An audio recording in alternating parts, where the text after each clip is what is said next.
مسجد میں صرف اپنے جوتے چپل ہی اتار کر نہ آئیں، بلکہ ان کے ساتھ اپنا گھمنڈ، تکبر، غرور، حسد اور بغض و کینہ بھی اتار کر آئیں تاکہ آپ کی عبادتیں قبول ہو سکیں۔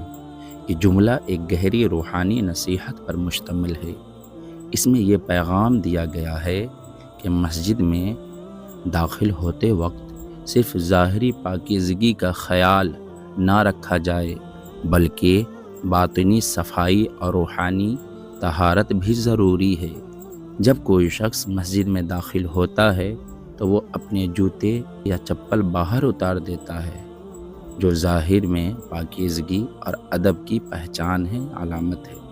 لیکن اصل ضرورت یہ ہے کہ ہم اپنے دل و دماغ سے غرور، تکبر، حسد، بغض اور کینہ جیسی برائیوں کو بھی باہر چھوڑ دیں، کیونکہ یہ روحانی بیماریاں عبادت کی قبولیت میں رکاوٹ بن سکتی ہیں۔